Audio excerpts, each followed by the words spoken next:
I'll make sure this is recorded for everyone. Welcome to Food Coaching Masterclass, episode 2, March 24. All about scoring today. We got a lot of questions every single week. What do I do in this situation? Why can't I score? This game is rigged. Or as even Aaron said yesterday, I think, this game is broken at times on these times. All right, Aaron? Or you actually said this game is? You said something else. Did I? Yeah. I think you said something about scripted. Yeah, I said DDA is totally real. So I still don't believe that. So that's why I want to give these courses. So thank you for signing up. Appreciate that. Not everyone could make it, but they get the VOD. So hi everyone looking at the VOD. Let's start the Masterclass series. It's a combination of a sort of presentation, some theory, some examples, but most of all, let's keep it interactive. We got about 18, 19 minutes. Let's get it going. Let's get conversation, discussions going. And feel free to just interrupt me. All right? Class ready? Let's go. Ready. I'm not going to say drop it because then you all leave, I've noticed. All right, Masterclass series. This is all the presentation I've got. No, that's of course not true. Masterclass series, guys. What do we have here? What we're going to tell about? I'm going to tell a little story. And one of the stories is kindly provided by John Talking-Foot. So maybe he can help with that story when we start talking about it. Then the who's. And yeah, I can already hear you saying, what do you mean with who's? Who's is my abbreviation for the way I score my goals. And that's what I'm going to teach you today.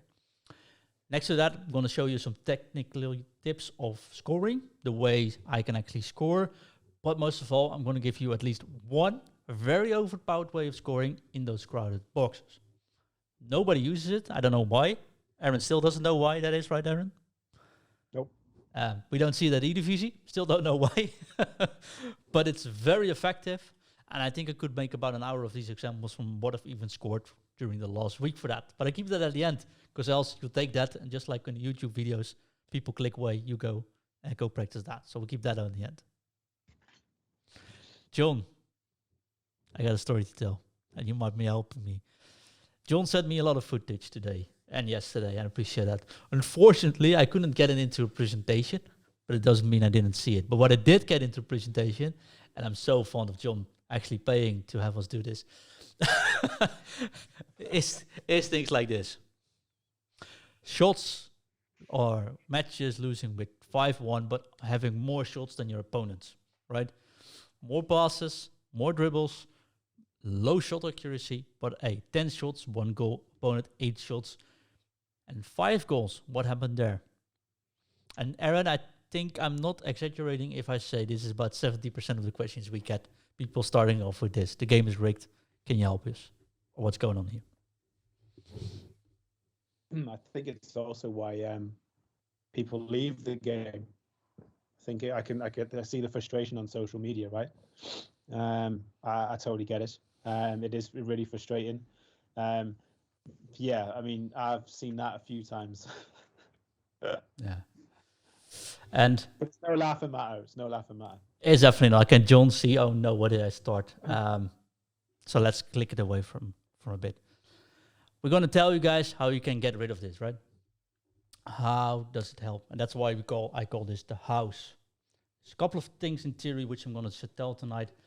The first one, if you have ever had a coaching session with foot coaching, this is one which you'll know. I think Marius is here, and I think Marius had the first session we talked about this one. I think I definitely talked about it with John, although when I saw his gameplay today, it made me wonder if my English is actually that that bad at times. Buckle under pressure. But I saw it in Nathan's gameplay as well lately. And quite honestly, when I get that footage today, I find myself doing it sometimes as well. So I'm going to explain the difference between high percentage and low percentage shots. So Billy is here. When I open, can we also hi Billy? Hi Billy. Hey Billy. Hey, Billy. Hi, Billy. Hi guys. Oh, that's a big welcome. We already started, Billy, but no worries. There's plenty of time to make fun of you as well. No. That's perfectly normal. You didn't miss much, but you get the VOD as well. I'll send that to you. We laughed a bit about an example John was kindly enough to provide us with, but that's something we see every single day so many times, so that's not really an issue. But the how technique, the first one we're going to talk about is the high percentage versus low percentage shots. I'm going to give you guys some examples of that as well. What is it? How can you avoid it? And how does it actually look in game? Then I'm going to talk about a little bit of theory about only the next shot matters. There's a bit called Watch the Goalie, where I'm going to show some examples on why in real life we do things differently than actually in FIFA, and how you guys can change the way you look at that. And a very important thing, and I've got one big example of that, but I've got a story about that telling as well, is to switch it up. Very important, but let me ask you first, because we're not that great of a group. Who of you guys know already what I would say with high percentage versus low percentage shots? Because I'm going to probably ask you during the explanation what we mean. I do. You talked about that. All right. I would say, yeah. That's good though, because that means we can probably go through this pretty quickly, but this is actually the basics of what's going on here, right? Especially when people are under pressure, but most importantly, when people are not leading or actually chasing match rate, people are taking far less percentage shots. And today we're going to explain that it's actually not that bad to do it when you're behind. In the technique section of this, we're going to explain to you which shots you can take if you are behind and you do want to take percentage shots. So at least you got that advantage. All right, let me show the screen and let's talk about that. A couple of examples. Let's start with first explaining low percentage shots. For most of you guys, it's already known then, so that won't take too much. But I do want to always go through this because we think it is very important. So low percentage shots is whenever you have a shot and the chance of actually going in, I don't know why it actually blocked here for a second, but the chance of it going in is actually low. That's what we call low percentage shots. And of course, you can always see the first time you do this on air, the software says, don't want to do that. So there we go. But this is a low percentage shot. An option forward at the back is usually what you guys see the most, by far most used formation. Forward at the back, this is a 4-2-3-1, which we're seeing here. And probably low depth. That crowded boxes, John gave me a couple of good examples of that, something you'll see pretty often. And then whenever you get into the 16-yard box, you want to take that shot, so you go for it, right? And that's what happens here.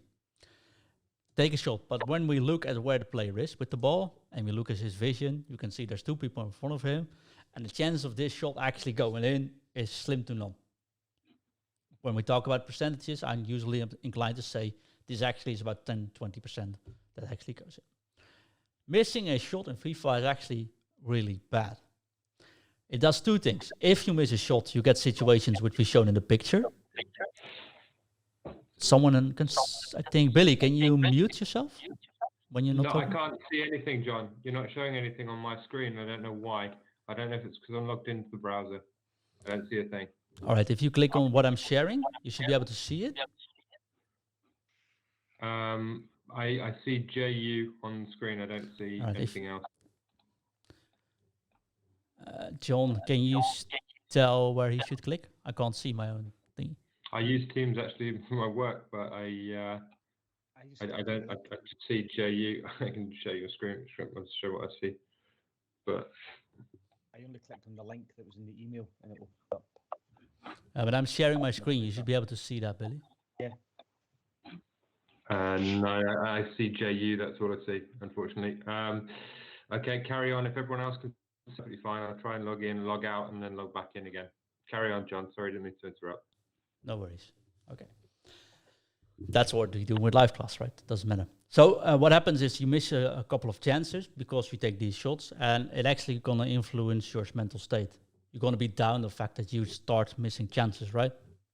And that's unfortunate because there's actually no reason to do that. And the second thing is, I think 70% of the non-elite goals we see being scored are counterattacks.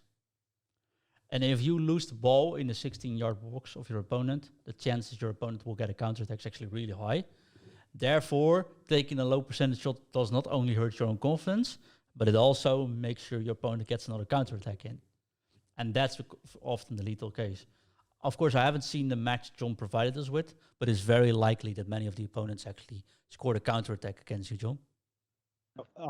What I'd say, just from my experience of this happening to me, and you probably all experience it, as soon as a shot gets blocked, mentally, you blaming the game, you hate the game, and everything you do after that is rushed because you just feel like you're just so frustrated, and your whole game crumbles. Their counter attack here will probably be a goal because you're so annoyed and you're saying to yourself, how can that shot in the 6-yard box not go in? That's ridiculous. And all of that takes over, and you probably end up conceding goals you shouldn't. And I think it's weird. This version of FIFA is being in this area. You think I should be able to shoot and score, and it doesn't.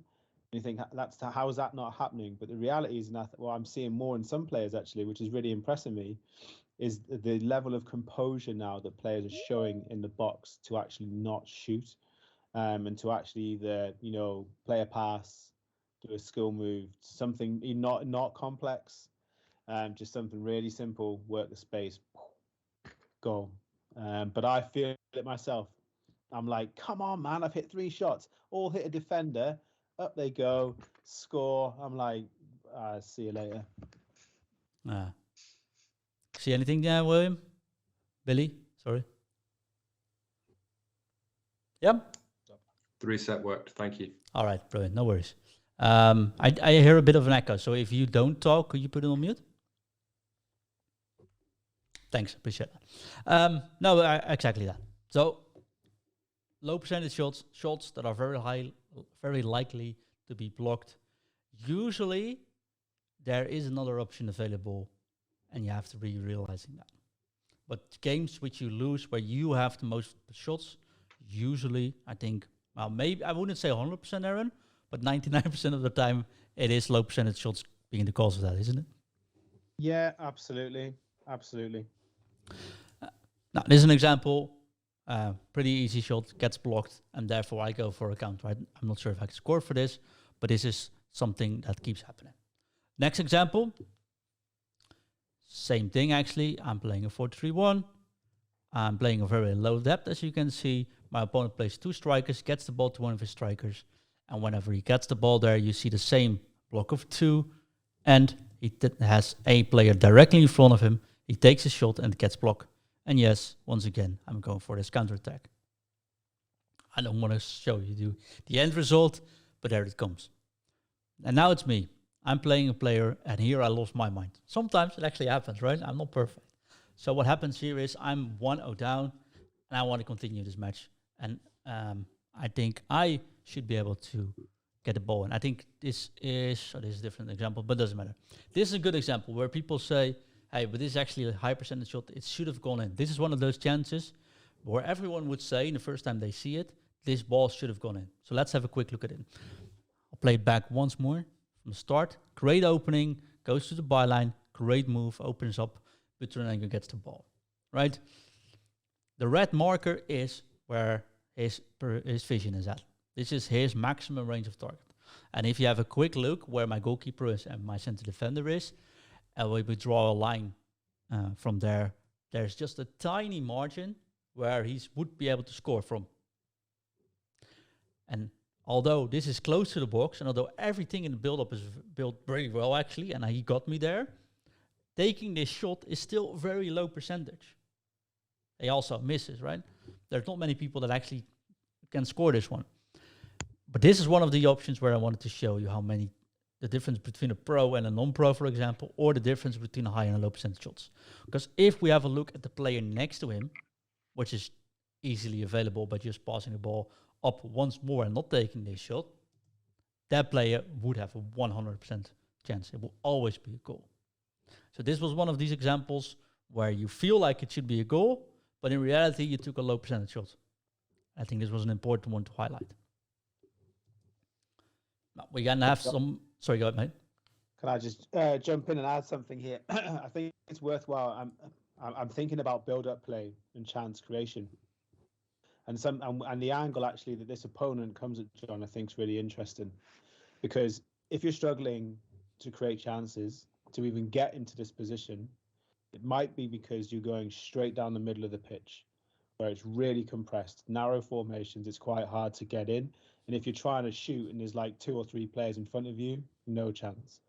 What I've found is building up on the wing and coming in from like this side of the box where John is, or John's opponent is with Fredericks. I kind of call this is like the sweet spot. And I know I can't control and show, but I'll try and explain why it is.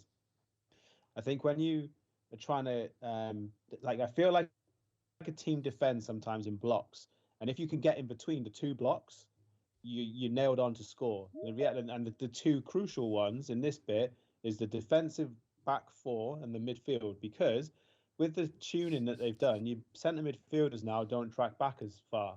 So what you basically have is you have your back line and your midfield, right? If you can get your strikers in the middle of those, it's going to force him to make a decision.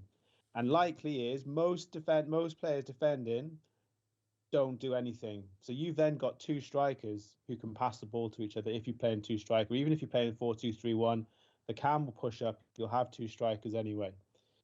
And the key then is to pass from one to the other, not shoot, because that and that will instantly kind of help improve your goal scoring.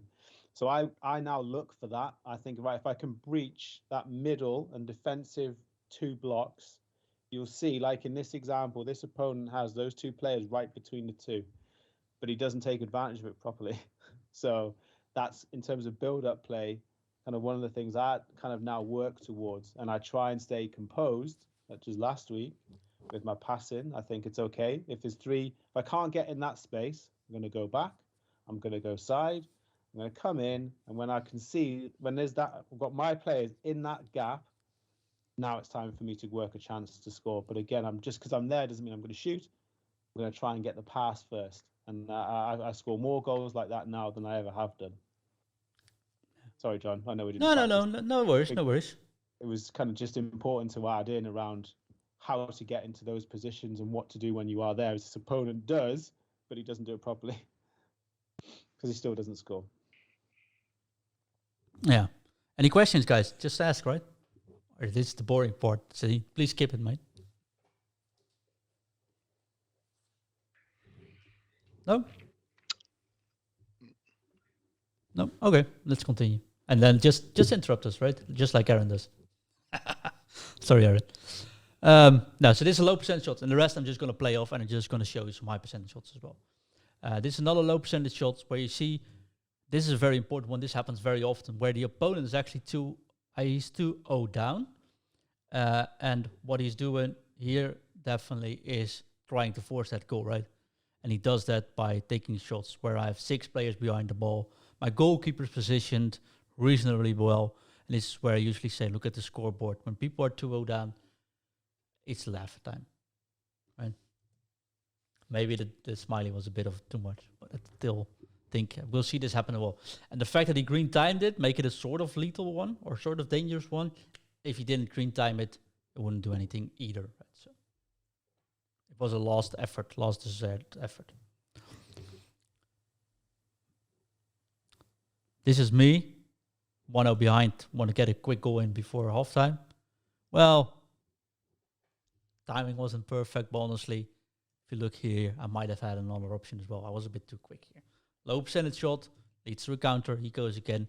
And in this situation, with 42 minutes on the clock, I might actually be more in trouble than it helped me. Last low percentage shot example, I'm going to dive into some high example. High percentage shots is, I was desperate to get this goal in. He's always parking 7 players in the box. And although I don't time it perfectly, but I do time it, there's still 3 people here. There's no way, or actually a very low percentage that it would go in. And it's far more likely when I have 4 players behind the ball, it will lead to a counter-attack. 2 examples of higher percentage shots when I'm being a little bit more careful is in this situation, I know he's going to tackle. He already did it, which means taking the shot here would be low percentage. We're not doing that. I'm just going to walk a little bit through.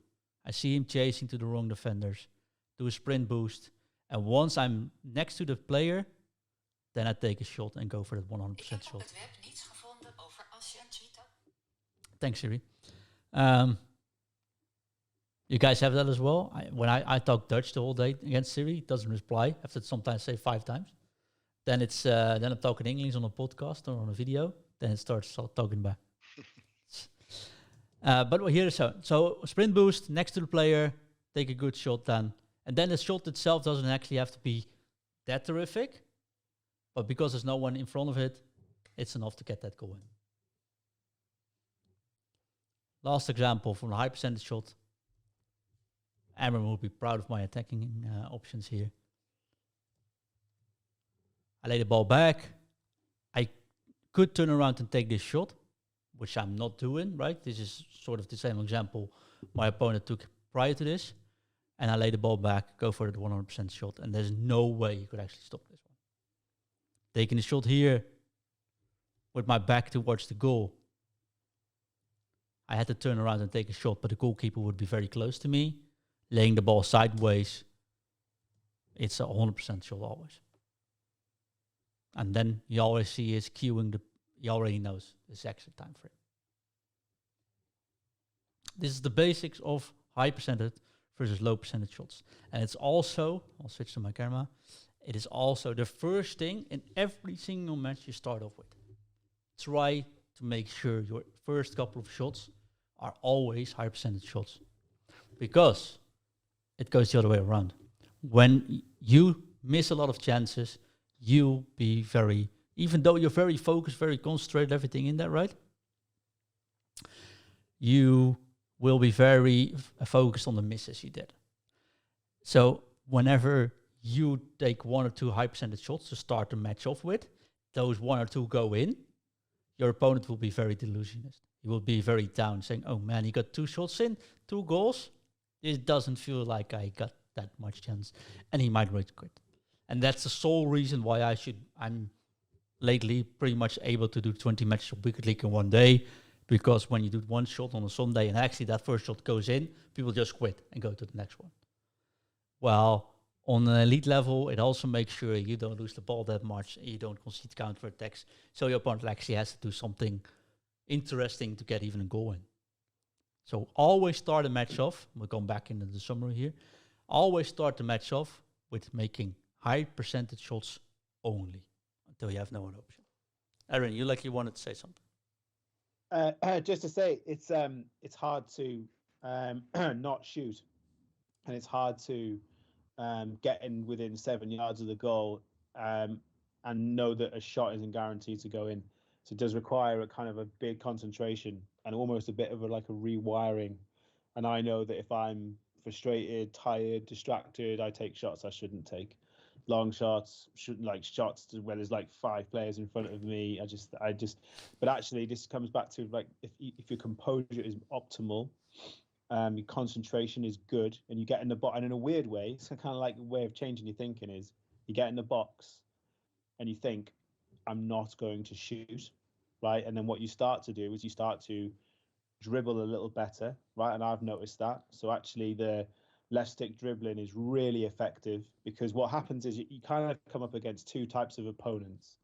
There you're really aggressive one who will hard tackle as soon as you get in the box, or you get the really passive who just relies on the AI. And actually, if you slow right down and think, I'm in the box and I'm not going to shoot, what you notice is you can see the hard tackles coming a mile off, and you just step left or right, they've committed, and all of a sudden your low percentage shot is a high percentage. Also, if it's a passive, again, you can just position yourself, no major skill move required. If you wanted to do a ball roll, that's enough. And again, how I find easier against passive is you just pass it to the next player who stood square to you, and you just roll it in the back of the net. But the rewiring you have to go through, and it is active, it's got to be a real effort, is I'm going to get into the box and I'm not going to shoot, which goes against years and years of playing a football game, right, to not do that. But and reason why I think it's worthwhile investing, I don't think it's going to massively change next year either on next gen. I really don't. I think the way that the game has been designed, I think they can tweak it. We've seen some of the tuning they've done this year, but fundamentally they haven't changed anything major with the tuning, which says to me there's not going to be any massive changes next year. And while on one hand it might sound frustrating, it also gives us an advantage now to practice and get it as part of how you approach in the box. So that's all I have to say. Sorry. Any questions concerning low or high percentage shots?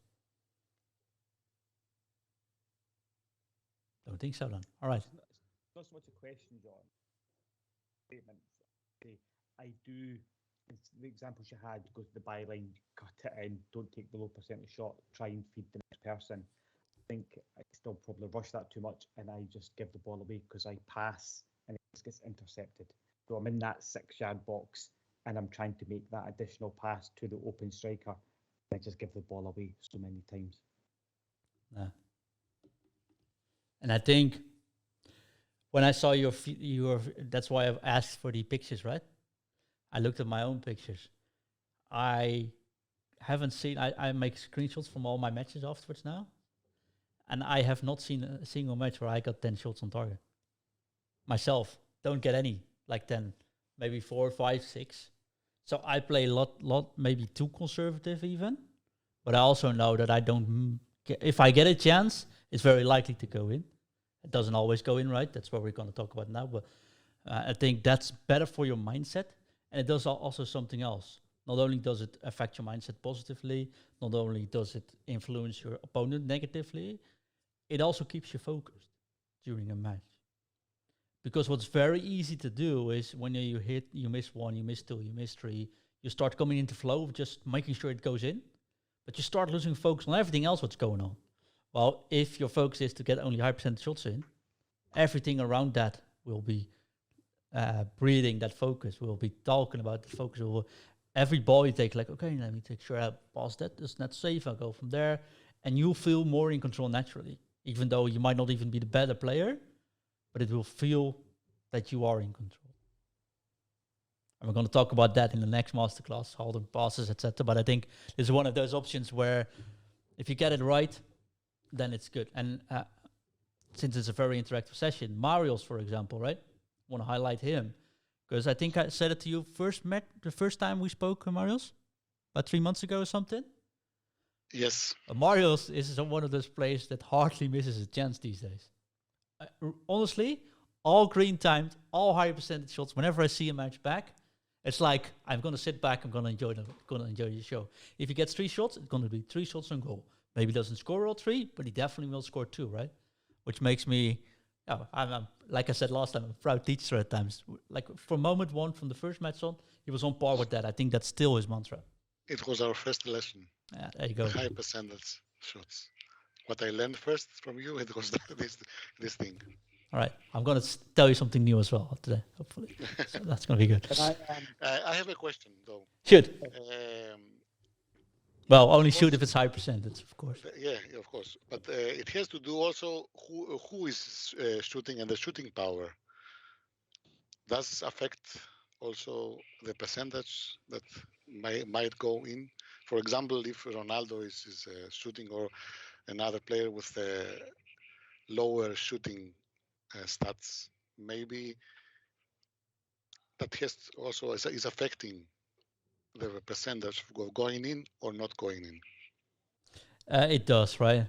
I have to be saying that Marius might have the best team in the game and by far the best team of the whole Patreon. So there's actually no one in your team that's not able to shoot. Even his goalkeeper can shoot. But sometimes what happens with me from corners, for example, my big players go up front, the Vrij gets up front, he gets the ball in, right? He could take the high percentage shots, but I'm still not taking that shot because it's still very unlikely to go in percentage-wise. So it does matter, but without corners, usually you don't come into a position that it would matter. Else you need something to replace that player with, I think. Which makes me, I don't want to make over complaints. So sometimes it matters, but usually it only matters on standard situations. Okay. It only happens then, I think. What also happens is that no matter how good you try, how much you try, sometimes, and it does happen, right? Sometimes you just keep missing. And that sucks. But This is something Aaron and I have been working on with the pros from Paxola lately. A whole lot, right, Aaron? The best thing is you only need to focus on what's happening next. This is a mental thing, though. Nothing that necessarily to do with the controller, but it works on defense, it works on offense, but it influences the offense by far the most. If you miss a chance, it happens. You get a new one. If you miss that one, it happens, but you get a new one. But you gotta not fret about your lost chances. You gotta think about what's going next and make sure the next one counts. And it also gonna be we're gonna continue on later on this masterclass, because what sometimes happens is you take 2 shots, your opponent stops it, right? You just want to take a 3rd shot, but your opponent stops it. But was it the same shot as the first 2? Then it actually makes sense that you misses it, right? But if you start being worried about the what's happening the next time, we have that more with pro players actually, I think, than with non-pro players lately. Pro players think that if they do the buttons, if they press the button correctly, it should always go in, and sometimes it doesn't. And they'll be frustrated for the next couple of minutes in game, or even the whole game, about what just happened. And then we were in halftime talking with pros, and they're like, "How could I miss that chance?" Like, I don't care. We'll talk about that tomorrow. But the most important is we got 6 minutes left, and we got to make sure we're going to score the next one. That's all that matters, right? So that's why I got nothing else to say except this one slide, this one text. Only the next shot matters. Whatever happens, if it doesn't go your way, repeat this. It doesn't matter. Only the next thing matters. And if you keep that going in your mindset, you talk that to yourself, you will make that next shot count. And what you'll see, if you start believing in this, is whenever you score that next one, your confidence is going to be sky high. You're going to turn those 7 losses you just had into 7 direct wins. Because you're not focusing on that loss you just had, you're going to focus on the next one that matters. So this goes... I could have go into so slide is saying this goes for life, but let's say for shooting in FIFA we're talking about tonight, this is one of the most important things you do. But you have to make sure you take those high percentage shots first, else you will always miss, and it doesn't matter what the next thing is. I can't see anyone not. So if you have any interruptions, just go ahead, right? And I know this might sound a bit woolly. Is that a word? Woolly? But this is so important. Right? Watch the goalie. And this is a fun one, guys. And I'm going to show you some examples shortly. But who of you guys, let's make this a little bit more interactive, plays football in real life? I'm going to switch the camera first. Who plays football? Long time ago. Okay, Amar raised his hand. I don't know if Amar can talk, but if you play football, right? Even if it's a long time ago, and you're going to kick a ball on a penalty spot, are you watching at the ball or are you watching at the goal? The goal, of course. Okay. How come that if we talk about FIFA, many people look at their own shot taker and not at the goal when they want to take a goal shot? I'm trying to track where the defender is and see if they're going to tackle me. That means you're not watching the player on its own, so that's good, honestly. I'm also doing what Aaron does. I'm watching around me what's happening. Something which it doesn't go for everyone, but something I see happen very often, honestly, is people watch their own player. People watch where the ball is, and then they take a shot. They take a shot, or they choose which shot they're taking based on where their player is taking. I named this "Watch the Goalie" because actually, if you just watch the goalie or watching your surroundings, things get a whole lot easier. Because I can tell you that every player in this game, when he gets the ball, he will still keep walking with that ball, even if you don't watch him walk. And it's easier. It's hard to say that on a flat screen because you're very bound. You can only focus on one thing, right? Whenever you're on a real pitch, you have peripheral vision. You look somewhere, but you can still see something around you. That can't happen in a game. You are watching either there or either where because the panel is flat. At least most panels are flat. And unless we're playing in VR, this is something very common. And I'm going to show you examples. But one very important thing is not watch who's taking the shot or where he's taking the shot from, but watch what's happening around you. And if you do that, you get actually way more options of scoring, fairly easy, and most of all, and this is the fun part, most of the time it will actually make your opponent look very silly. Just on that, right? I'm curious. Has anyone conceded a long shot goal, and you think, how on earth did that go in? Because I have, right? And I Plenty sit of times. I'm like, hang on a minute, that goes against everything I'm trying to do, and all of a sudden, it just, and I'm like, eh. But the goalkeeper watching is why, because the goalie is stood too far or slightly one side than the other, and that sometimes, this thing around like, and I fall into the habit, right? I'm real, I'm human, right? I fall into some bad habits if I get into a bit of a rut, and I end up forcing everything through the middle, taking low percentage shots. When I think if I'm on the edge of the box, or I'm outside the box, and there's no one really closing me down because they all backed off, I'm just ping one in the top corner. Because if I paid attention to the keeper and not where's my next pass, what's the opponent doing, this, that, and the other, I'd score so many more goals. And some of the players who have really good shooting attributes that I probably don't take advantage of because I'm trying to score one inside the 6-yard box. That doesn't. I'm not probably maximizing the all opportunities to score, and it's happened a couple of times to me today where I've played, and sadly I can't say I've done it, but the player was just out of nowhere, boom, no green time, just wallop, and I've gone, okay, fair enough. Rigged game. That's cool. And I actually quite applaud it because it's different. It's like, yeah, I like that. Fair play. It's very effective. Goalkeeper movement, for example, is really effective against lesser players because they don't watch the goalie move. So you can actually stop most of the shots just moving your own goalkeeper. But once you start looking at the goalkeeper, they start moving the goalkeeper by just 1 feet. You just score easily because you just turn in the other direction and shoot. And so the better the players are you're playing against, the easier this actually gets because it's pretty predictable if you just know where to look for. And today I focused on actually one method of looking at the goalkeeper and scoring one-on-ones, which I think I don't know, if I take 100 of these shots, I score 95 of them.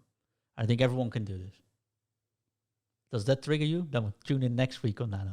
Let me have a look. You guys ready? Nobody catch that joke. Too commercial, I guess. Aaron, tell him or laugh for me, please. Okay. Okay, thanks. Sorry. Hey, but players lob, right? Lobbing a goalkeeper is almost the best feeling in the world. Almost, let's say. I'll leave it to everyone on their own what the best feeling in the world is. But on FIFA related, this is usually one of my favorites. Lobbing the goalkeeper. And I do it a lot because I watch the goalkeeper move. Here's one of the examples. And I got some more examples, but when you have these options and you know you're going to be one-on-one, and I see the goalkeeper moving, I know there's one animation which they all will be doing. They will all fall on their knees. They will all fall on their side. They will slide towards me in the end. And it always works if you keep watching the goalkeeper, not watching your ball, not watching your own player. If you watch the goalkeeper and you can time whenever he's going to be near you making that animation, it's a 100% shot. And it sounds really hard, but it's just a matter of doing it dozens and dozens of times. You can get this going. So here's a little bit of my highlight reel of just scoring goals. And these are all goals I made this afternoon, but just making footage for this. I think I can, if you go to my Xbox profile, you can probably see dozens and dozens of these examples. The goalkeeper's coming out. You know he's going to be there in a second. I'm going to make this lob. And it's always going to be working. Always works. I've had it once that it doesn't work, but that's when the goalkeeper moves. Oh, there you see the animation doesn't even work anymore. So broken this is. Let me just go like this. Maybe that helps better. Then you got all this stuff prepared, Aaron, and it doesn't work. But that's a great goal, right? In slow-mo. I get a new one. Trust me, it went in. Same thing. Goalkeeper comes out. I'm going to do it again. Doesn't matter which speed I'm at. Sure, I'm 5-1 up, but that doesn't matter. And it still goes in. I'm afraid I broke the animations. So next examples are, of course, without animations. But trust me, these all go in, and these all are not faked out things. A one-on-one, and it's very easy usually when you have these options. Now I did actually break it. When you have these options to take a shot right here, 99% of the time I'd see players take this shot, right? But the lob ball, whenever you see a goalkeeper move, it always works. He's always going towards me. He's always going to fall flat, or he's going to do this little divey standing still animation. But the moment if he's running towards you, if you see your goalkeeper rushing out, the lob always works. It's just a matter of timing and a matter of being confident that it works. And sometimes it looks really silly for your opponent, and those are the best time ever, especially when you can close out matches like this. This is trainable, this is effective, and it doesn't matter who has the ball on the feet. It doesn't matter how good your opponent is. Doesn't matter if it's 20 minutes, 0-0, or 98 minutes, 89 minutes, doesn't matter. Goalkeeper comes out, that means I can lob. And you can see some keepers, including Peter Cech, always fall flat much earlier. The longer the goalkeepers are, the sooner they actually fall flat. Can I just interrupt here, John? Sure. So it's always good to have Amar being. So this lob shot is one of the, let's say, trademarks for most of the Egyptian people that actually play this game. We use that in almost 80% of our shots that we use on goal. What we do in Egypt here is that there is two ways to score the same goal. The one that just John showed us here, and the other variation for it is, which is the Rabona lob shots. The Rabona, it's a little bit harder, but it's even stronger than this one because the animation for the goalkeeper is extremely weird. But what we do is a little bit even harder than what John just showed, is that we actually face the other way from the goal and then lob it. And in 95%, as John said, this is definitely going to be a goal. Yeah. The thing is why I don't, because I know it. The thing is why I usually don't show it, especially on shows, episodes like this or classes like this, is because that's hard to practice and that's a specific way of scoring. While this situation, coming one-on-one on a goalkeeper in a counter game like FIFA 22 happens a lot. I think everyone can relate to the fact that they're one-on-one on a goalkeeper and misses a chance. Those examples, I think John showed me this afternoon as well. And I think Reese on Twitter sent me maybe 6 examples, but I think 4 of them were one-on-ones which he missed. Where I can see by his movement that he's watching the player and not the goalkeeper. Once something you see in Eredivisie, for example, a lot, is people coming a little bit closer to a goalkeeper, do a ball on away from him, and then take a clean shot. But I think that's a bit harder to do. You have to be a little bit faster. This one, doing it like this, is always effective. But you just have to make sure you watch the goalkeeper. And the other reason is why you watch the goalkeepers, like I said, but that happens only on the higher levels. It's where players move their goalkeepers to a certain degree. You just have to look that they're moving away from you. If they move away, take a shot near post, because there's no way they can actually recover when they step into the wrong side. But that's a bit too advanced, and I just wanted to make sure I got that out of there, but not show you or focus on it, I think. And John, you load 2.5 bars of power? I wouldn't even know. Quite honestly, I don't even watch it. I think so, but it's more of a feeling you get. I just hold the L1 button, right? We can have a look. Neymar, 2.5, yeah. And I think the other example is probably 2.5 as well. But I don't even look at it. I'm looking at the goalkeeper, so I can't really look at my bars, if I'm honest. Of course, this comes mechanically after shooting So many times. But yeah, the trick in this particular situation is not the actual bars, Mario. It's the direction that you shoot the ball in. So if you go in right, then you'll be shooting left. Yeah. And this will go in the far side and it will drop inside. Mhm. Yeah, I think that. But I suppose if you load just 1 bar, maybe the goalkeeper jumps and But even in 1 bar, it will still go in. Yes. Yeah. It is so broken. Because they will fall on their feet. There's only a couple of goalkeepers that don't do this.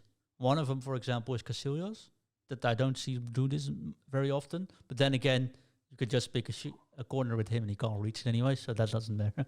I don't think that's very effective either. But this is one way of practicing this. This is something you can just start practicing after this session. 1-on-1, watch the goalkeeper, hold L1, do a lob. That's it. Mhm. And enjoy. Good one for you, John. Fine. And I'm saying this explicitly for you because I did see it in almost all the footage. So I think there's a lot to be practiced there. Yeah, I certainly said in some of my comments I probably needed to ball roll or chip shot, but I don't have ice in my veins. I tend to panic, and I almost think, even now I think, right, a chip shot is F button and shoot, and I have to think about it. And by the time I think about it, the opportunity is gone, and that's why I tend to take shots and not chip shots, because I need to think what is a chip shot, and then it's gone. Yeah. So then that's where practice makes better. I think practice can never make perfect, honestly. I don't get who actually invented that saying, but hey, it's probably not a Dutchman. But practice makes better. If you just say, okay, from now on, whenever I get a 1-on-1, I watch the goalkeeper and then I try the lob ball. You do that for a week, you don't even have to think about it anymore. And then the panic goes with that as well. Because it's then in your toolbox. When it's in your toolbox, you don't think about it anymore. Because you don't have to think about how to use your hammer these days, right? Because you've practiced slamming a nail with a hammer. I actually, unfortunately, didn't. So still, I could hire people for that. But that's the other thing. I can lob balls in FIFA. Maybe that helps. Thank you. Aaron, anything to add, mate? And he dropped off. There you go. We broke Aaron. Comfortable. Okay. You're playing some of the friendly game modes, right? I would say set yourself a challenge in a game. I do this, right? If I want to kind of perfect or learn something new, I jump into a friendly game mode. There's obviously, some good ones out there. Silver stars, if that's your thing. I play with less pressure. I can instantly feel the difference. And in that, what I do is I just think, right, I'm going to set myself a challenge. I'm only going to score certain types of goals. Or when I get into the box, I'm going to do this skill move, right? I'm not going to do anything else. I'm just going to practice. And then that gives me confidence going back into more competitive game modes. I would say, use those as an opportunity. Don't think about the result. Just think, I'm coming in here to practice something, right? And that's what I'm going to do. Every shot I take, it's going to be a chip shot. Some of them are going to be horrific. Probably most of them aren't going to go in, but you're reprogramming yourself to do it. And then once one starts and another, you'll be like, yeah, I kind of get it. And sometimes actually to get better at this game consistently, that's what you need to go and do, because it's hard to remember everything in one go. You have to kind of teach yourself habits. And I accept as an older gamer and think, well, I can't do it all, but I'm going to maybe have a small repertoire of things that I'm going to do. I could probably do every single skill move, but can my brain remember them in the key moments? No, I've got maybe about 4 or 5 that my go-to that I feel comfortable with to do in moments that I can rely on. Kind of same with the shots as well and that type of stuff. But I spend a lot of time in friendlies practicing. That's what I do. So that's my only bit of advice to add and say, use those friendlies as an opportunity to practice and get used to some green time finishing. I can't say I'm a master at it in all scenarios, but that requires practice, because it's a feeling, I think, more than anything. So just go and hit those game modes, no pressure. You'll get it, man. You'll get it, definitely. Cheers. Sure. All right. What's the control for the lob? Is it L1 and cross? It's L1 and shoot. Sorry, you probably saw me press the X button, but that's because I use the old-fashioned pass controls. So it is L1 and shoot. Okay. That's a good question. No, I use the pass controls as well. Oh, okay, that's good. I thought L1 and shoot is the chip shot. It is, yes. Okay. Sorry, yeah, I call it a lob, but that's Dutch for all right. chip. Yeah, it's a chip. It's a chip, yeah. Okay, because I do try to go for the chip shot, but it always seems to be a case of something there's not enough power, and then the defender just runs back and then kicks the ball before it goes into the net. I'm like, no.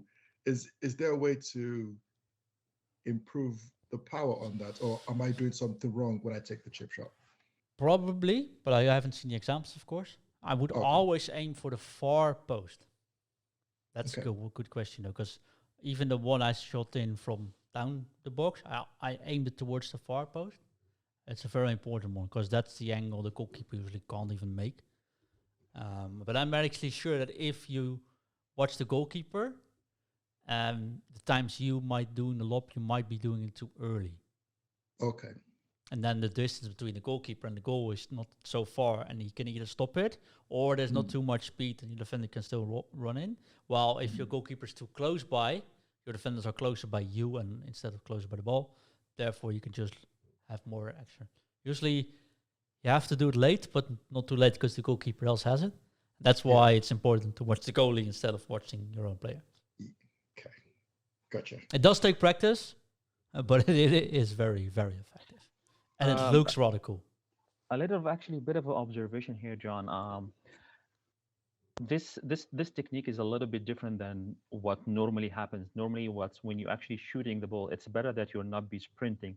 But I found out with the lob is when you're actually sprinting and then lob while you're sprinting, it's getting higher than normal and go inside with one particular bump.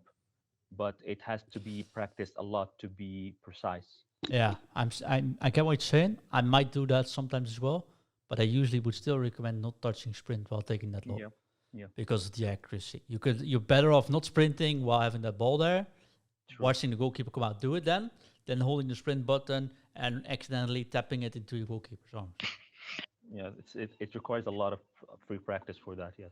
And the higher up you are, the less chance you have of practicing this. So it's going to be a little bit hard, I think. I would not do it, but I get why you say it. Yeah. Thanks for that. Guys, it's time to switch it up. And I think that was some of the topics I want to discuss, switched up. And I'll tell you why. The most thing I see happen on a high level FIFA is that people attack in the same way, same patterns. And it's highly effective. You know these videos? That's a good thing I don't put these on YouTube, where they say the most effective way of scoring. The OP power technique, the most effective skill move, whatever. You should learn this move. Y'all know these videos, right? The funny thing is, it is probably true. But if everyone starts using it, and it's the only thing you can actually use, it works once. Just once. Until you're aware of it. I want to show you guys an example of a player that scored versus me this morning in the first minute, or second minute, with, just by playing really well. And I think, okay, that's really smart. But then for the next 89 minutes, he kept trying exactly the same thing. And he had a corner, and in the same corner, he tried it 3-4 times again. Until I counted, I scored. Then he couldn't find any way behind my defense, and I think I won the match 4-1 in the end. And I didn't put those end results here, although I got the match recorded, but I do want to show you guys how not switching good things up actually is hurtful for you. This opponent this is also the one he scored, right? And this is also the one which I just shown in the previous one, where he comes to the byline, he does a really good move, he opens up, he knows really well what he's doing. And he misses that, sort of high percentage shot here, right? This is the one I just shown in the high percentage shot target. So he misses this. So cutting back, laying the ball back is his way of scoring. And he got me out. The first minute, he got me out there. So he is a good player, he knows what to do. Then here he comes. Let's see if he does it in the corners. Oh, yes, he does it in the corners as well. Goes with Grealish, goes to the byline. But now I know that. And once I know it, I know that I have to defend the inside. He can't do much damage there. I'll probably be able to defend it. Well, which in this case, it leads to another corner. But hey, I know what he does. So that's 2 times he tried it in a minute. Then the third time came. Okay. He's probably, most likely, going to try and go to the byline, this situation again. And guess what? He goes to the byline once again, but this time I knew it, of course. Gave away another corner where he had another one, but in the end, I knew this is the only way this guy can score. And I'm 1-0 down, but trust me, I'm not conceding to this guy anymore. So it is very important to also switch it up. And in the next part of this thing, I'm going to tell you guys the best effective ways of scoring. I've just shown you the lob ball, which is really effective on one-on-ones. And I'm going to teach you maybe 2 or 3 other ways of scoring effectively and the right order of going at it. Have you anything to add, Aaron, here? Nope. I do not. All right, then I'll continue with the fun part. Because I think it is time, and I could now open the presentation and say, it's time to score, but I'm actually just going to open the sheet and show you the scores, right? First way of, or the most important thing, take high percentage shots. That's where you start with. Doesn't matter if it's lob, shoots, whatever, has to be high percentage, very important. Then there's another way of scoring, the lobbed, which you just seen, the one-on-one. And then there's a fun way of scoring. And those are only effective if you switch things up. Because if you overdo them, they will hurt you, they will bite you. So we're not going to do those. And I'm also stalling for time because I pressed the wrong button, but you guys wouldn't notice that unless I said it, and I did say it. So that's so. So now my program is restarting. So any questions? Please, questions? No? Nope. All good. Not on this, but will we get to heading later on? Any tips on heading for today? On goal? Or not? Another time? We'll see. Maybe. No, that's... So you got those high percentage shots. You need those one-on-one. You just use the lobs. But if that doesn't go in, remember, focus on the next thing. And here's some of those next things where either it doesn't work for me or it works so well and I need to switch it up because my opponent figures out what I'm doing. So here's a match where I'm up 2-0 fairly early, if you look at it, right? This is Div 1 Rivals of today.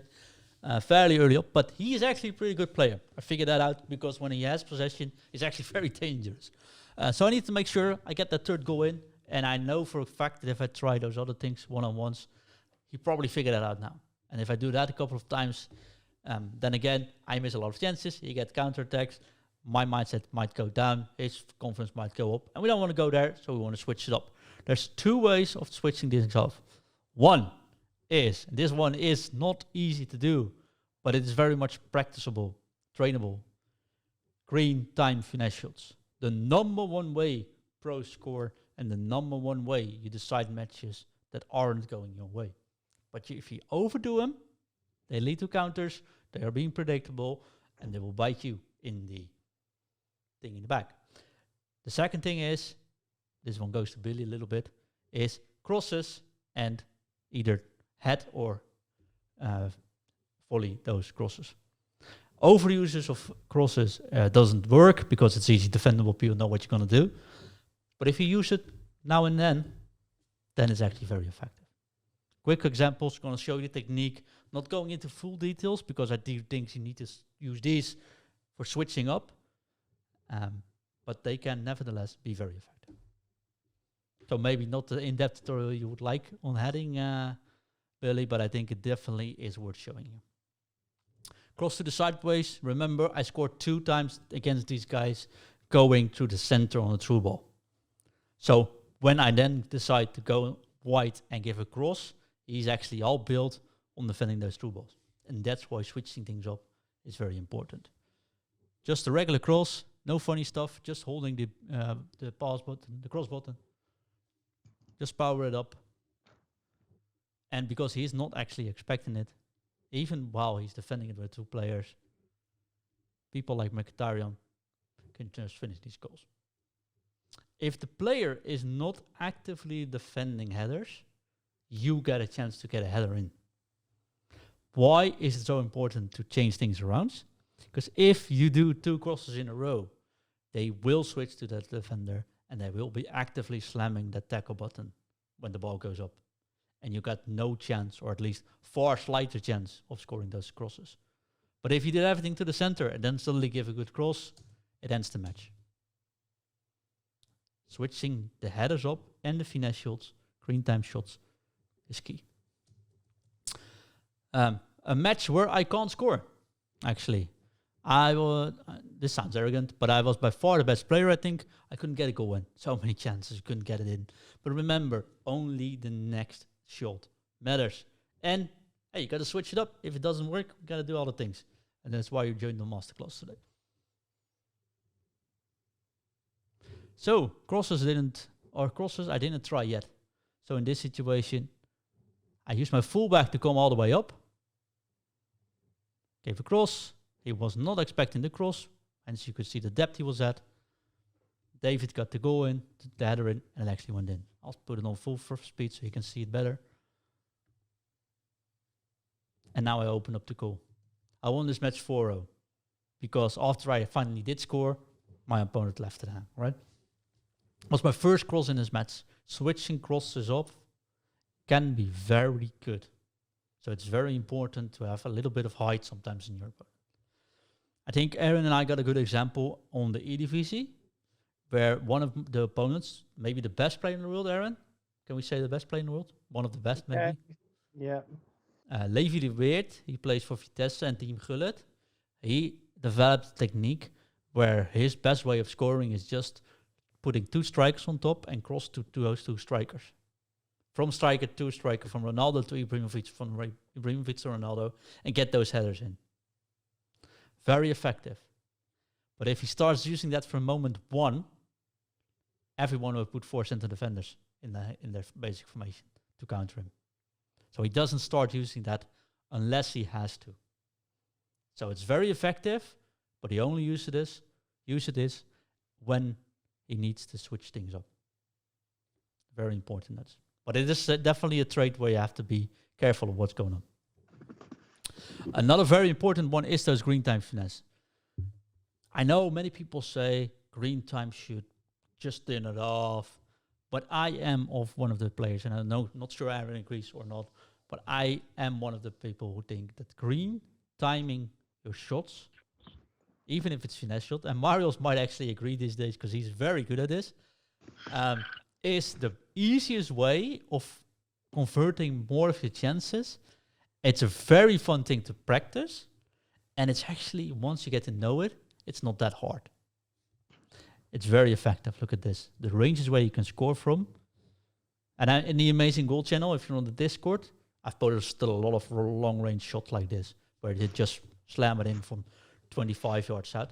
I got an example of the Eredivisie last week with Fortuna. I might actually have the video somewhere, where they scored from 30 yards out or something, Aaron, where we're like, oh, okay, what happened here? Gonna make this one full speed. Much more fun to see. This is a green time shot from distance. I open up, take a green time, and it just goes in. Low percentage shot, mind I not, but I needed to switch things up. I didn't score too many chances, so I switched it up. You did not expect it. I watched his goalkeeper being not perfectly aligned, and I actually gave me that chance to get that going. And you can see here, the goalkeeper is standing way in front of his goal, which they usually do when you're outside the box, which means if you do hit the sides and you can time it, it's actually good. Funny thing about green time shots and why you always should turn them on, even if you turn them red, so you're too late with pressing it, it's better than not green timing it at all, or not timing it at all. Only if you do it early, it's negative. Green is perfect, late, so red, is still better than not. So it's always going to be worth your time practicing green time shots. Do you agree, Aaron, or is it something you're like, hey, mate, I'm not doing that? I think I probably haven't invested in it as much time as it should. Green time finesse shots I find a lot easier to do. So I can probably hit them relatively consistently. But again, finesse shots are probably pretty still overpowered anyway. I mean, they were in the first few weeks. People stopped doing them. I still think you can get them in fairly consistently. But I think there's something about a green time shot that is just beautiful, and it's a feeling. I've tried to explain it to some of the trainees we've had and how to do it. I think the way I do it is I count. If I say out the word 1, if I hit shoot at the start of O and then just say O, and then I hit it again at the end of O on 1, so that's roughly close to green time. You need to practice because it's a feeling, right? I don't play golf, but I know people who do. And when they've talked about perfecting the swing, they talk about it's like you learn the components of a good golf swing, but then it's just a feeling. You just get it. And I think that's the thing with green time finishing. The good thing again is green time finishing is and will always be in the game.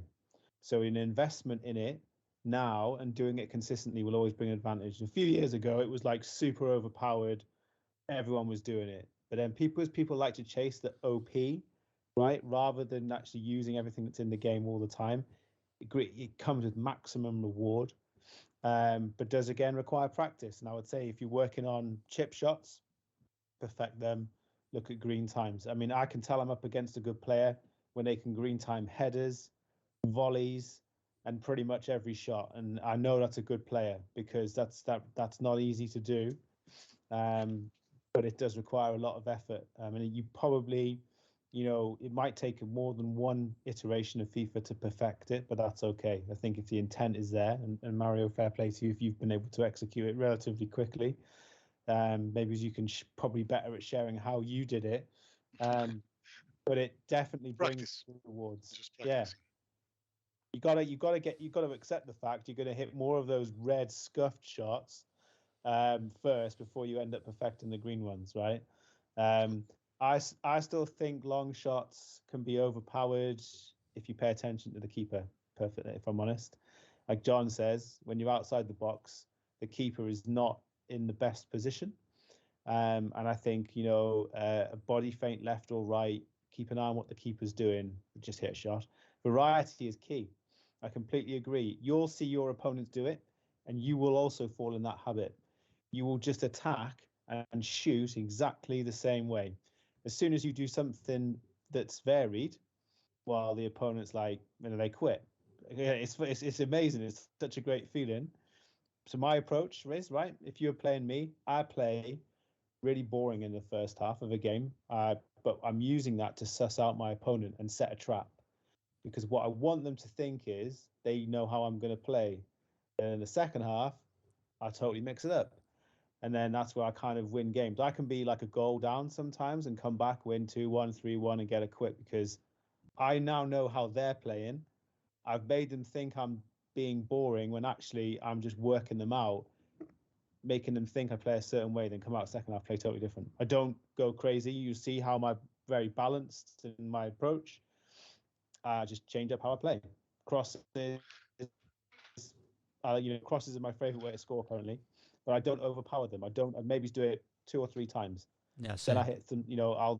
I'll do through balls, which I won't do in the first half, or I'll do more driven passes, which I won't do in the first. Little things like that, variety in my build-up play, and then variety in my shots. For sure. This is one of these examples Uh, where we. Oh, sorry, go ahead. I just want to ask something. Practicing shots, I wanted to ask when you take a finesse shot, and because John on his when he takes a cross, when you spot on his controller, you will see that after taking the cross, he's turning his left stick uh, like he's giving a curve to a ball. Now you spoiled my Uh, secret. No, Sorry. that's true. That's true. You if you take a notice on his joystick, you will see what I'm meaning. Taking a finesse shot and doing the same thing, does this affect the shot? Yes. Because I noticed it yesterday when I was practicing on the finesse shots. I was over half an hour taking finesse shots, and when I find it came that in my mind, and I've tried it, and I saw that the ball was taking a big, slightly better curve than it No, was it's taking. it's it's very true. It's very true. I'm not going to It's true. focus too much on it today, but it definitely affects the movement of the left Also, sticks after you take the shot. if you take a power shot and keep press the L2 button, does this affect also the power of the shot? No, it changes your stance. It makes you stand still, so you're a little bit It, more it controlled. makes I saw yesterday that it's making the shot more direct, No, more it's because you're straight. standing still. You're not touching the left stick input while running towards someone. Say, let me see the camera, right? Say you're running this angle and you take a shot. It usually goes that way. Say you're running this angle, you touch L2. It first stops standing still, and then it's easier to control it. So shots while holding the L2 button, right, will feel more direct, more controlled because you're not going into that from a direct running position. Uh-huh. The shot itself won't change too much. It will actually, when you hold L2, the ball goes high, it actually makes the volley, right? Or a flash shot, it's called officially, I think. But it's not something I would focus on too much. It's probably just because you can stand still for a bit. Even just a tiny second makes it a bit easier. Not something to focus on the masterclass, I'd say. Okay. Here's one of those examples where I get a chance, a half a chance, I can get it spot on, but I watch that goalkeeper. He is off foot. He's doing weird stuff. And then's when I decide to take a green time shot. And I time this not green, I time this late, but late is better than not. If this would be a regular shot, it would never go in. And a green time shot, or a time shot like this will look like this. Nearly unstoppable, because also the goalkeeper is on the wrong foot. Last example, then we go into the most fun part, but also the end, is even when you don't have much chance. You can see I got 4 shots, doesn't work, and this is where I do this around. I had 4 high percentage shots, didn't went in. So then I opened up. Time it, not green time, but a little bit late, but still time it. Looked at the goalkeeper, that's why I took the shot. And this goes in on the top of the bar. This looks like a shot that if you concede this, you'll be very pissed off because, hey, how can he score this, right? And it is basically just because I time it. If you don't time this, it won't go in. This is why I think timing it is very effective. But most importantly, switch it up while doing it. All right. Ready for the fun part? For a really fun part? Yes. Right. Ready. All right. Then I'm going to make your... Any questions in the meanwhile? Because now I'm going to teach you all the most overpowered way of scoring in FIFA 22. Well, you're all winning up. So you can now wake up again if you were asleep. Looking forward.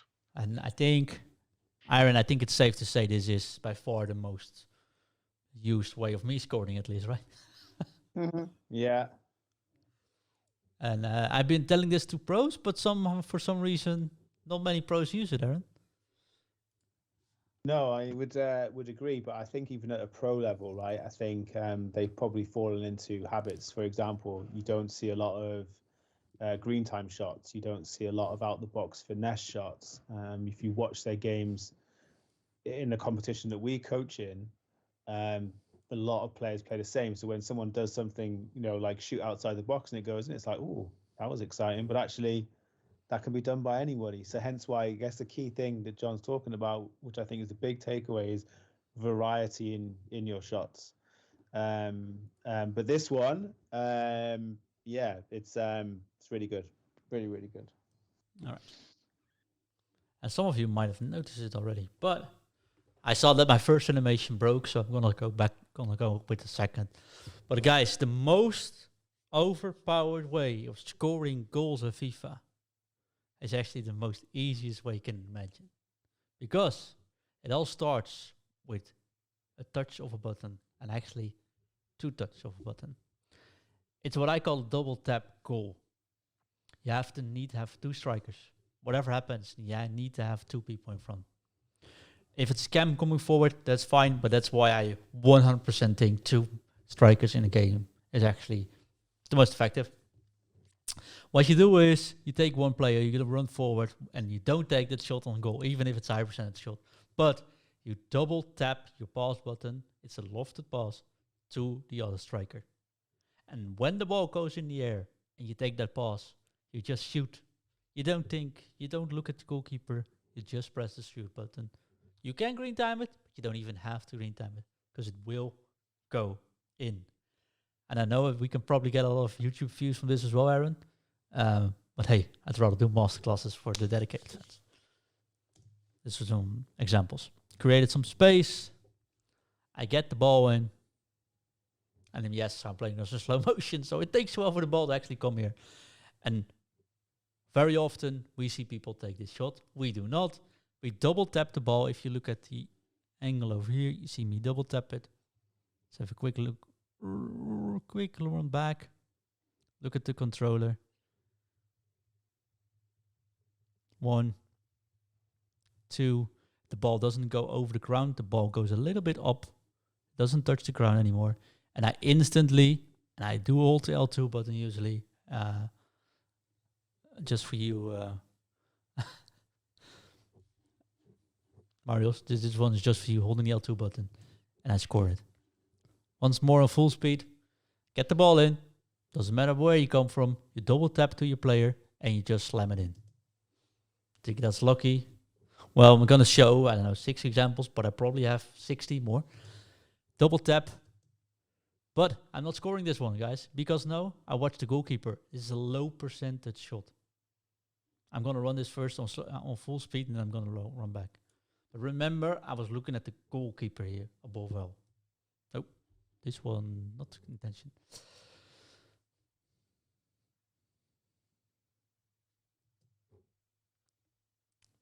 I think 95% of the players take that first shot here. But if we look back, over here, and you look at how big the chances you actually score this, you would see this is actually a very low percentage shot. I see the goalkeeper, I want to pass it above, and here you see the player hits it, right? Just on his shoe. But the double tap is so ridiculous strong that it breaks sometimes the animation of the defender. So in situations where the box is fully crowded, I think I might have an example for you guys here, and you want to get the ball to that striker, and you can't get through, you double tap pass to your other striker. And there's a big chance, just like in this situation, that the defender is positioned correctly, but still does not get the ball. And when your ball gets like this, and the ball doesn't touch the ground, for some reason, especially the state and the players we have now, those direct shots on target from not touching the goal, the ball on the floor will go always in.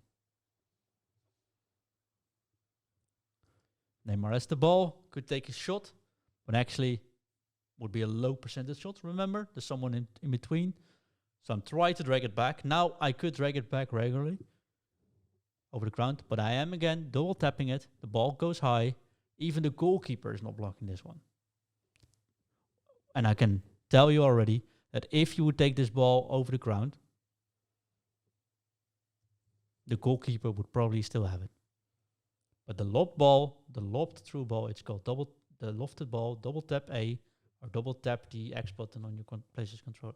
It's so good that even the goalkeeper does not know how to react on this. And of course, this is pretty much 100% chance, of course.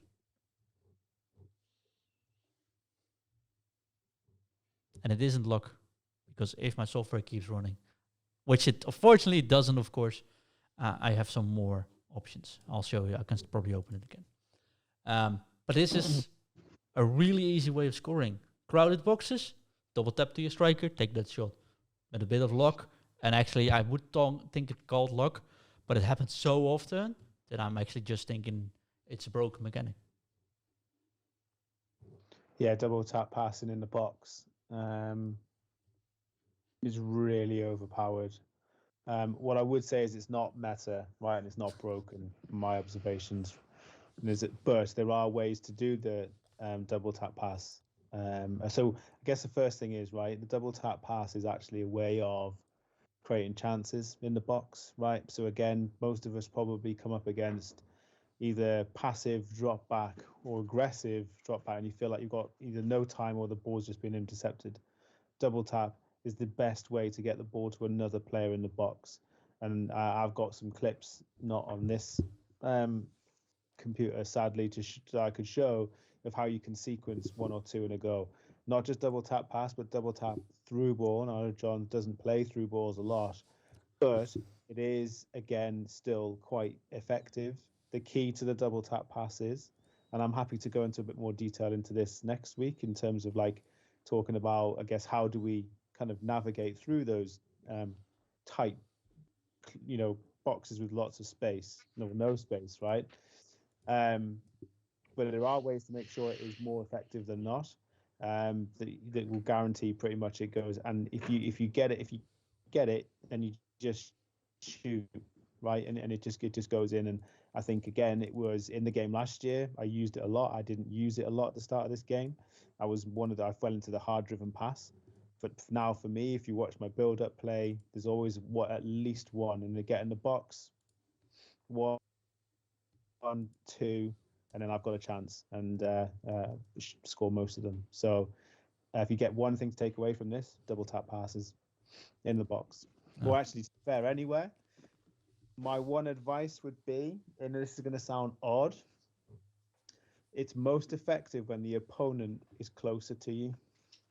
And the reason is because their chances of intercepting it are pretty much none. If you do it and they are in between you and the pass receiver, there is a chance that they could intercept it. So it's kind of like you've got to stay composed. If they press on you, it's fine, because if I'm just going to double tap pass, it kind of goes across the middle of their body and there's nothing they can do to stop it. The further the opponent is away from you, again, the easier it is for them to intercept, because it will go over on an arc and it will drop generally right on their foot. So that'll be but that's actually okay when you're in the box, because you feel like you're pressured all the time anyway. That's where a double pass is just crucial. For sure. I found the footage. Unfortunately, the animation broke, but I can still show you guys the last two goals for that. So here we go. And the last two examples I've got, I think that's more than enough as well. But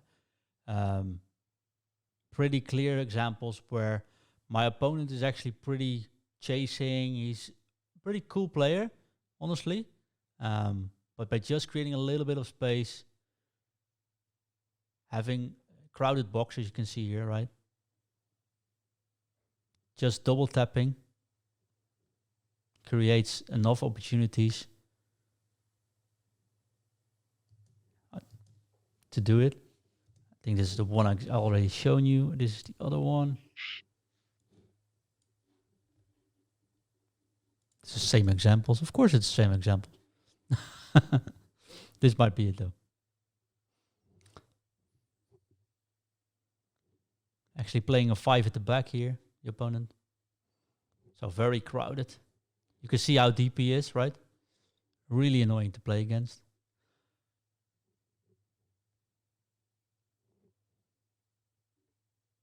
But you see at this point, all my passes are double taps. And even a pass here, double tap around here. When he's playing a very low line, still enough to get a chance. This guy is my this guy is my father. He plays like me, 5 in the back. I'm playing 3 at the back. Well, I mean, sort of 5 in the back. But I mean, he's very low on his percentage, right? He's very low on his shot. And I think this is one of those examples against players which are really hard to beat down, hard to get through, very close together, and I'm double tapping all over the pitch to create some space. And once I get half a chance, then, even though it's not a 100% chance, the double tap makes sure, especially combined with the direct shot, that is actually really worth taking that shot in. And he actually quit after this because he's one of those players which, once they can't get a counter in, they don't even know how to score. So once you start scoring, they're done. So I hope that helps. That's all my theory. If we would summarize it though, start every single match with taking only high percentage shots. It's the best chance you got, and it's the best way of not giving your opponent the most options to score. The second thing we have to do though is look at the goalkeeper.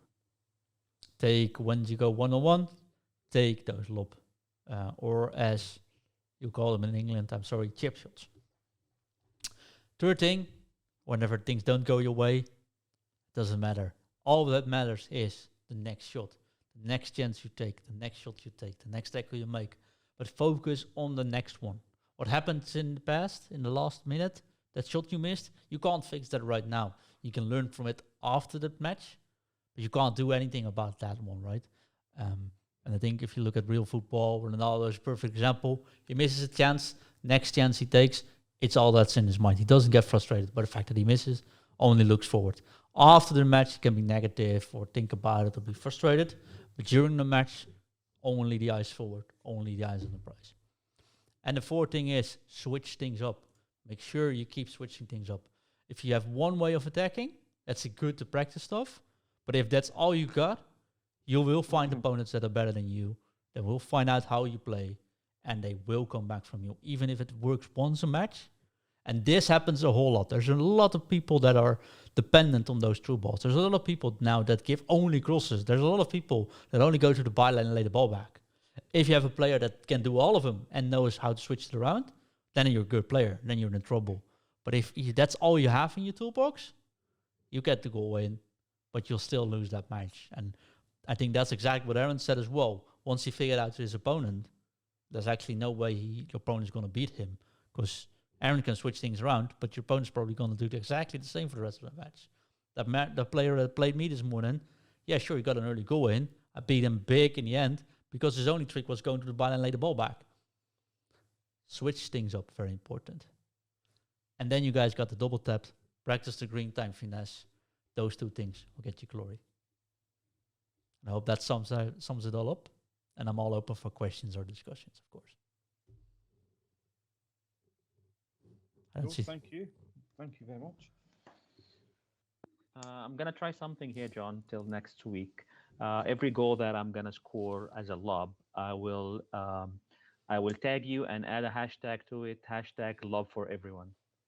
So hashtag masterclass, hashtag foot coach. hashtag love for everyone, and then let's see how many we can get.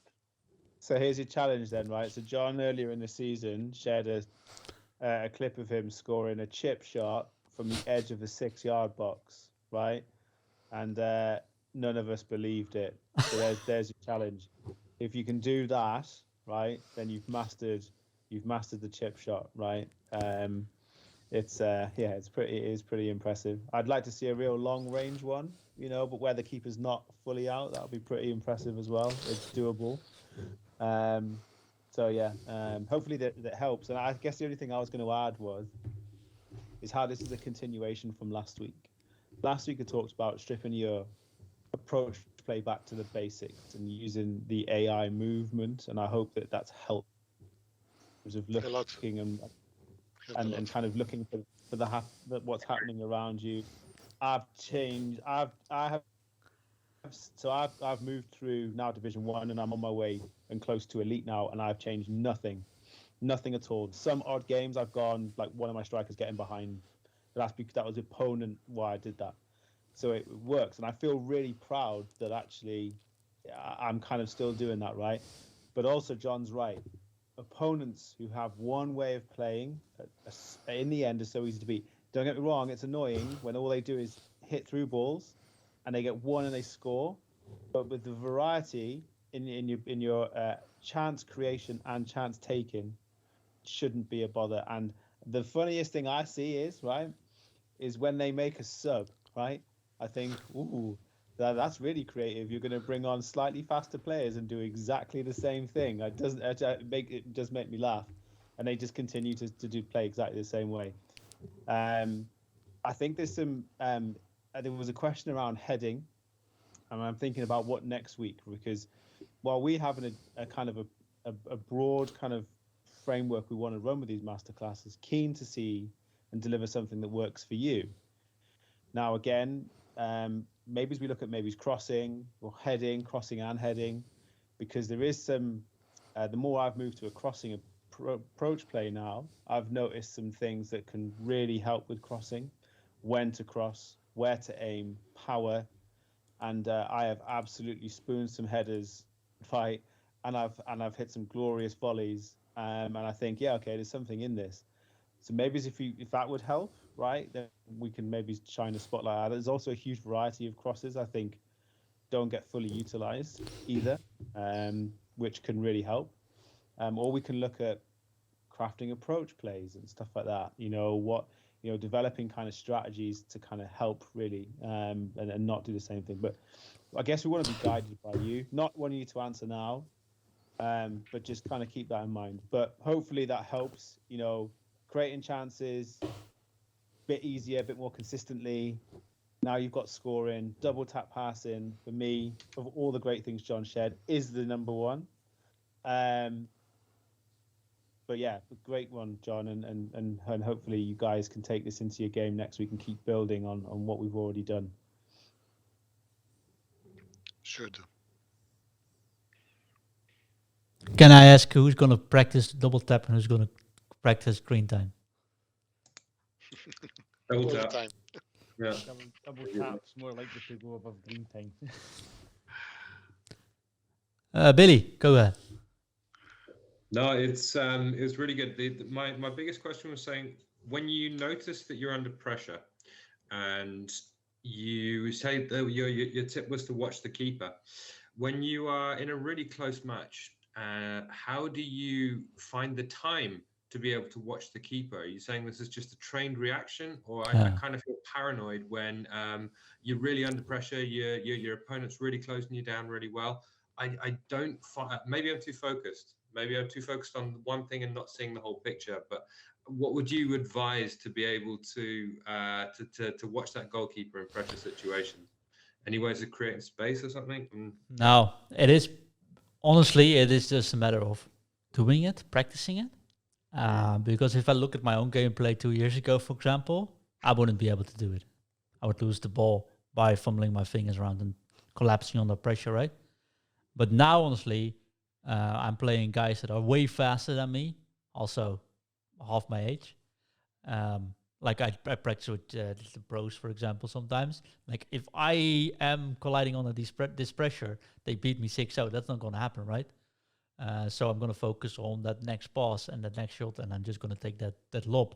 And now I take, I don't know, in every match I take a lob, or a chip shot, and then that means that after practicing this whole season, I don't even think about it. I don't feel the pressure anymore because it's just instinct. I just want to do.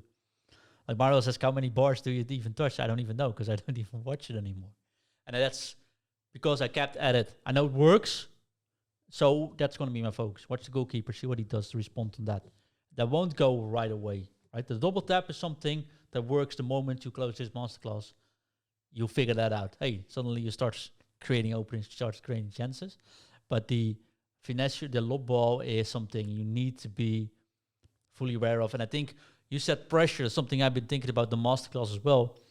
We've heard a lot of questions saying, how do you deal with pressure? Once they turn the AI on, turn the auto press on, how do you deal with that? And I'm like, it's actually not much of an issue, the whole pressure thing. But it is how you realize what's going on, is what's going on. So that might be something we might deep dive into as well with one of those masterclasses. Because I'm one of the people who say, if your opponent's pressuring you, that means you're doing the right things, which you should see as a compliment, which should increase your confidence. So why would you stress out when he starts pressuring you? I see it as a way of finishing the game off. If my opponents start pressuring me, it means I got to get a goal in. The only thing I would add, just from my experience, may or may not help. Keeping an eye on the keeper is something I do more of if I'm building up outside of the box. And what I would say, again, from a practice perspective, it's a lot to think about when you're in the box. Their defenders are all over you. You're trying to figure out what to do with your player and then keep an eye on the keeper. That requires a lot of practice, a lot of composure. But actually, the key is, and as John said, when you're outside the box, the goalkeeper's positioning sometimes isn't actually the best. And this is where the longer shots, the finesse shots more so, the green time finesse shots are just so brilliant. I see that's probably the time to start where you've got a bit more time, just to see, right, is there a shot on here? That adds the variety. as you start to build composure getting into the box and you feel more comfortable in sort of like navigating a tackle, then you can start to look and think, right, okay, do I shoot left, right? Do I fake shot stop? Do I fake shot turn? You know, how do I gain? And those moments, like they're amazing, right? You know, I had a moment earlier this afternoon which was great, with a fake shot that just totally sold him. But I was kind of like, I was aware of what was happening. But that takes time and concentration and all that stuff, right? So just build up to it. Is kind of what I would say. You know, it's not one you can kind of throw yourself into, because what will happen is you'll be looking at the keeper and then you'll lose the ball, right? And then that will kind of throw you off, maybe. That's exactly the point. Yeah. Yeah. No, that's good. Thanks, guys. All right. Thank you. I hope you guys like this. Yeah. If you like it, we could appreciate feedback, of course. If you don't like it, we definitely could use the feedback as well. I will hope to see you next time, though. But if you like, in the meanwhile, if you're practicing, have any questions, you guys know where to find us. Today is still all Patreons, so send us a DM, send us a message somewhere. We'll be able to get back to that. Yeah. Thanks, guys. Cheers, Have a guys. nice Thank day. you. Thanks very much, guys. We're Pleasure. out. See you Appreciate it. tomorrow.